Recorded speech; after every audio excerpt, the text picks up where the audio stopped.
Приветствуем наших подписчиков и гостей канала Эзотерика для тебя. Друзья, мы вас всех приветствуем в изобилии и достатке. Сегодня, друзья, мы с вами поговорим о том, что ни в коем случае нельзя брать в церкви или в храме, иначе потом постоянно будут проблемы и с деньгами, безденежье, болезни и так далее, и так далее. Поэтому обязательно просмотрите это видео от начала до конца и постарайтесь этого не делать. Ну а прямо сейчас, друзья, ставьте лайк этому видео, а в комментарии напишите: «Я привлекаю изобилие в свою жизнь». Истинно, да будет так, и пусть Вселенная это вам поможет приумножить в вашей жизни. Также хотим всех поблагодарить за донаты, которые вы нам отправляете. Друзья, очень приятно. Итак, друзья, давайте начинать. Вы знаете, очень часто многие из нас посещают церковь, храм, и после того, как вы посетили вот такие вот святые места, в вашей жизни начинают происходить определенные события. При этом вы начинаете задаваться вопросом: а что же в реальности произошло такого, что после определенных событий в жизни у вас начала рушиться жизнь? Вы должны понимать и то, что приходят в храм Божий, в церковь не только люди с добрым, с открытым сердцем, но и те, которые пытаются перенести свои или чужие проблемы на других людей. И вот, приходя в церковь, вы должны быть внимательными и очень осторожными, чтобы, не дай бог, не подхватить ни порчу, не взять ни подклад, потому что многие люди думают о том, что: ой, я пришел в храм, пришел в церковь, там все чисто, там все замечательно. Да, это так, но вы должны понимать, что это нужно осознавать и понимать. Кроме того, у нас сейчас с вами будут идти великие праздники. А вот люди, которые занимаются черной магией, они вот в эти праздники будут и находиться очень часто, потому что когда они сливаются с толпой, соответственно, их меньше видно. И то поведение, которое они показывают, оно меньше видно.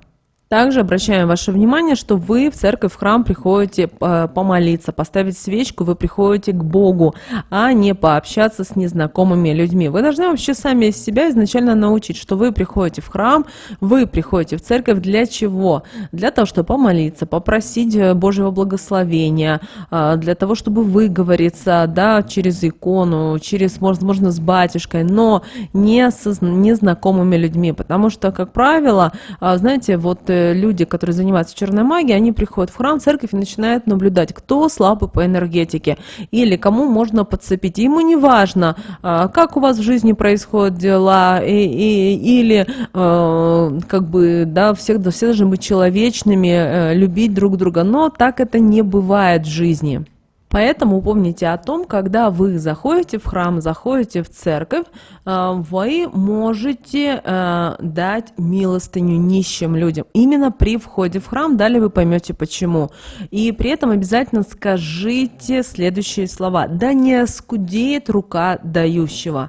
На выходе этого делать не стоит. Почему? Потому что вместе с деньгами вы еще и отдаете то, о чем вы приходили и просили у Господа Бога и у святых. Возможно, вы еще замечали такой момент, что когда вы заходите в храм или в церковь, да, и те, кто просят милостыню, они молчат. Но когда вы выходите, они начинают вам говорить: дай тебе Бог здоровья, дай тебе Бог счастья и так далее, и так далее. И человек поворачивается и дает еще денежку. Вы таким образом отдаете вот то, что вам вроде как вслед желают хорошего. Поэтому помните об этом вот важном правиле. Милостыню всегда передаем перед входом в храм, а не на выходе. Далее, когда вы находитесь в самом храме, в самой церкви, вы никого не должны не обращать внимания, потому что бывает так, что к вам может подойти милая женщина, например, спросить: а который сейчас час или сколько сейчас время? Вы ни в коем случае на такой вопрос вы не имеете права отвечать. Или, например, могут задать такой вопрос: а дашь ты ли мне это? А может, ты за меня помолишься?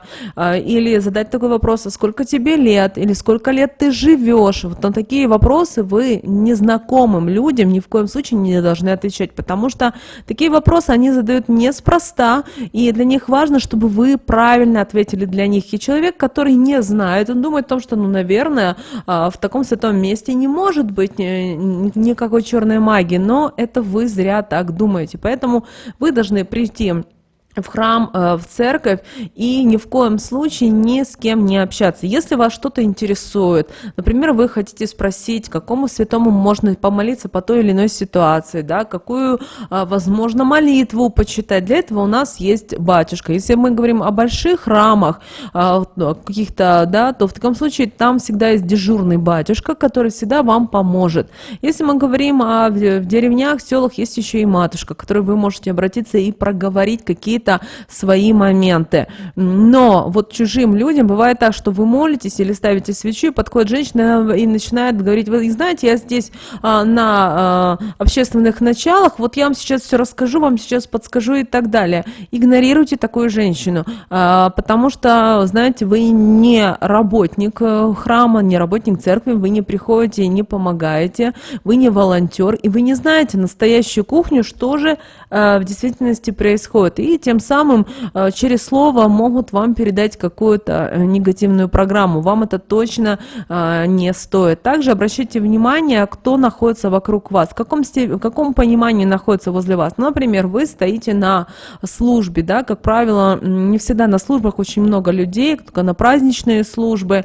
И может быть такая ситуация, что вокруг вас против часовой стрелки начинают, например, ходить человек и время от времени касаться вас пальцем, потом становится сзади. Для чего? Для того, чтобы забрать у вас вот эту жизненную энергию. То в таком случае вы должны вот тот негатив, который вам человек пытался отдать, вы должны ему вернуть. Просто прикоснитесь к нему левой рукой.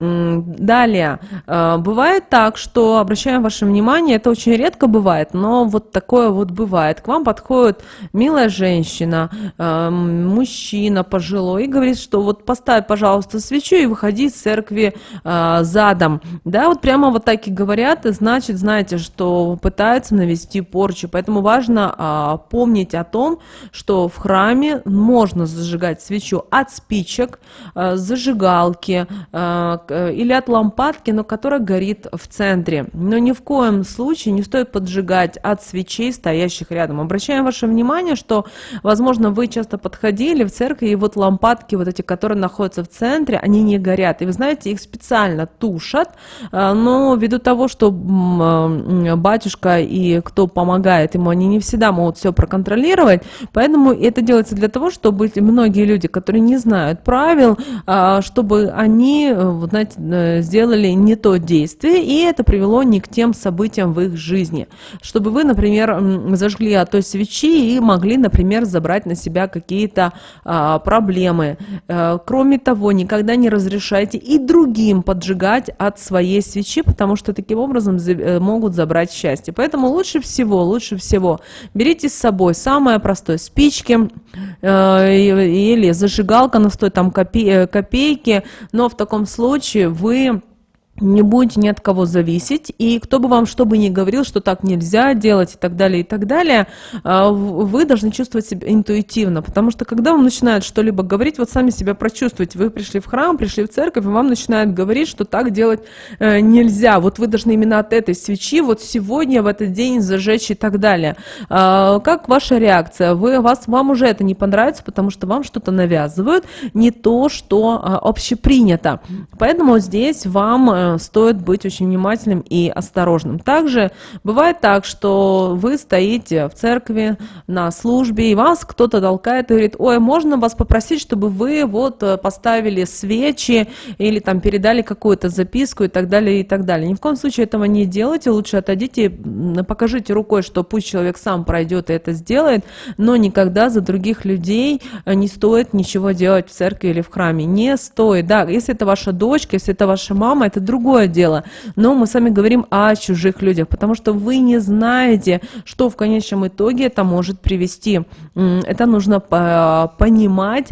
И кроме того, Еще один важный момент, когда вы зажигаете свечу, ее нужно вот сначала свечу вот вам нужно потушить, да, но не задувать. Вот свечи ни в коем случае нельзя задувать, их нужно потушить.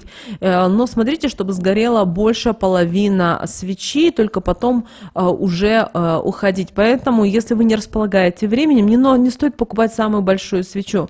Вы купите маленькую свечку, подойдите, зажгите, постойте, почитайте молитву, попросите, о чем вам там надо. За это время уже маленькая свеча прогорит половина, и вы ее потушите.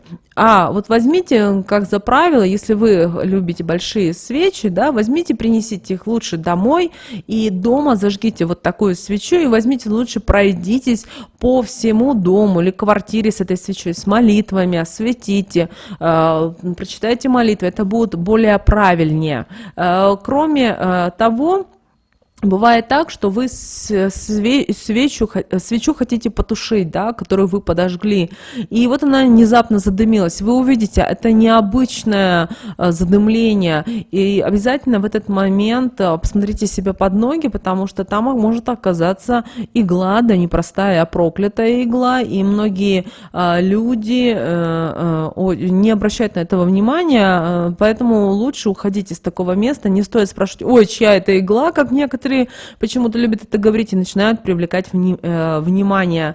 Кроме того, когда стоит свеча за здравие перед иконой и вы молитесь, другим нельзя переставлять ее. Обратите на это внимание. Также нельзя допускать, чтобы вашу свечу потушили или поставили вместо нее другую, потому что таким образом, к сожалению, пытаются навести на вас порчу. Также бывают такие ситуации, что сидит бабушка на лавочке в церкви, и вы тоже решили присесть. Вот что-то вас потянуло, и вы решили присесть. И эта бабулечка начинает что-то вам рассказывать, вроде так мило, входит к вам в доверие, и после этого начинает что-то предлагать. Какие-то вещи, какие-то вам предметы, или какую-то книжку даже, там ту же Библию, или с какими-то молитвами. Ни в коем случае не берите. Вам нужна книга, подойдите в церковную лавку, купите то, что вам нужно. Но никогда, ни в коем случае ни с чужих рук ничего не берите в церкви. Также обращаем ваше внимание, бывает так, что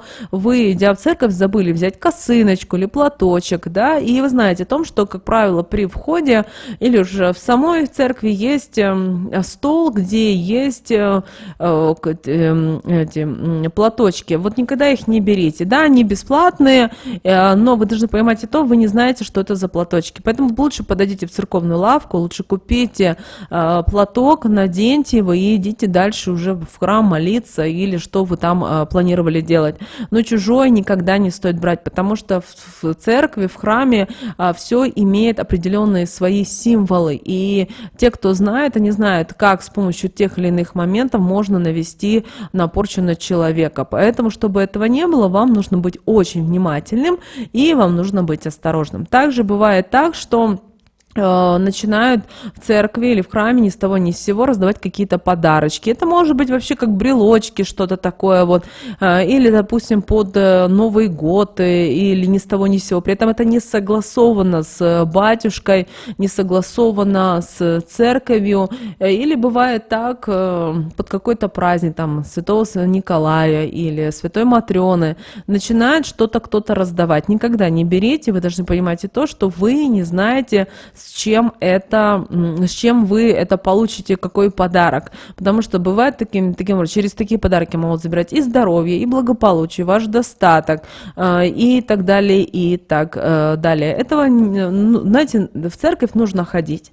Мы не говорим то, что нельзя ходить, но просто нужно быть очень внимательным и осторожным, потому что вы сами пишете о том, что у меня была вот такая вот ситуация, я вас не услышала, я решила, что вы сказки рассказываете, а вот недавно на днях произошла такая ситуация, и вот вы прямо как глядели. Вы должны понимать, что если вы смотрите это видео, это уже говорит о том, что Вселенная дает вам подсказки, что просмотри, вот ты увидел, нажал, просмотри это видео от начала до конца, для тебя идут определенные знания, и при этом это знания, за которые вы не платите какие-то сумасшедшие деньги, это просто вы нажали на кнопочку, просмотрели, и после этого идете дальше. Также на что еще стоит обратить внимание? Обращайте внимание, если кто-то себя ведет очень вульгарно в церкви или в храме. Отходите от таких людей, их энергетика вам не нужна. Нельзя разрешать таким людям, чтобы они пытались внедриться в ваше биополе. Кроме того, сейчас идут вот праздники, да, и многие люди, соответственно, будут ходить в храм, в церковь, на службы и так далее. Будьте просто предельно чуточку внимательны, будьте осторожнее, и в вашей жизни будет все прекрасно и чудесно.